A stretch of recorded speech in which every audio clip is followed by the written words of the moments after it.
Assalamualaikum warahmatullahi wabarakatuh.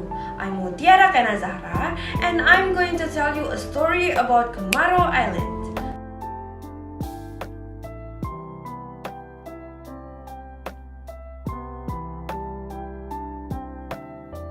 One day, there stood a kingdom called Sriwijaya.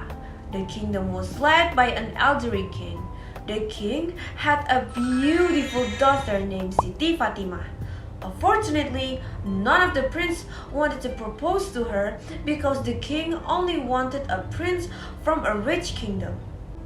One day, there was a Chinese ship in the port of the Musi River, close to the Sriwijaya kingdom. Turns out, the ship was owned by a Chinese named Tan Bun. In addition to trades, Tan Bun is also a child of the Chinese Empire. Tan Bun then went to the kingdom of Sriwijaya and asked permission to trade in the kingdom. The king allowed Tan Bun to trade, only he had to give a tax of 20%. Tan Bun agreed to this and then he traded in the kingdom of Sriwijaya. According to his promise, Tan Bun paid the tax every month to the king until one day, Tan Bun came to the kingdom of Sriwijaya not to pay tax but to propose the king's daughter. The king agreed but on one condition. Tan Bun must give 10 guchis containing gold as a dowry. Tan Bun agreed, then he immediately told the Chinese kingdom to give 10 guchi containing gold and brought to the kingdom of Sriwijaya. The 10 guchi were hiding in a secret room so that pirates could not steal the gold. A few days passed, and the ship that carried the guchi finally arrived at the port of the Musi River. Tan Bun wanted to check the guchi. He was accompanied by the ship guard and arrived at the front door of the secret room. Tan Bun said, "Come out! I want to see this guchi myself and don't bother me until I get out of this room." So the guard was waiting outside the ship. Tan Bun then opened one of the guchi, and how shocked he was when he saw the contents of the guchi. There were a lot of rotten vegetables in it.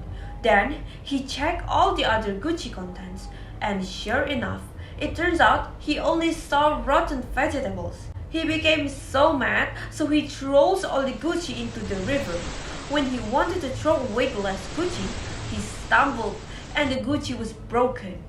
How surprised he was when he found out a lot of guchi under the rotten vegetables.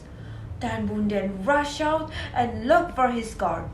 "Hey, why didn't you tell me that under the rotten vegetables there were gold? I threw all the gold into the river." The guard apologized to Tan Bun. "Never mind, let's accompany me to dive into this river. Let's collect all the gold right now." Then Tan Bun and the guard dived to the bottom of the river to take the gold. It was getting late, but Tan Bun and the guard did not come to the surface.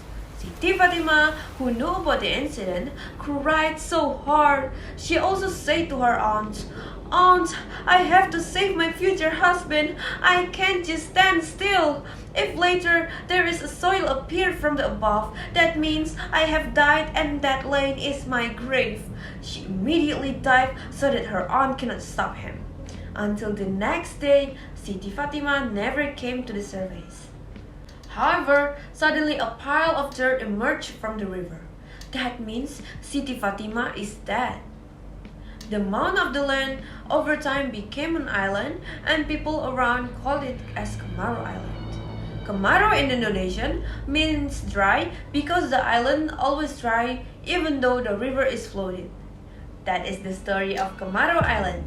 The conclusion that we could take from this story is you have to be patient in every condition. Don't let your impatience control you or you would be in danger. Thank you for watching. Wassalamualaikum warahmatullahi wabarakatuh.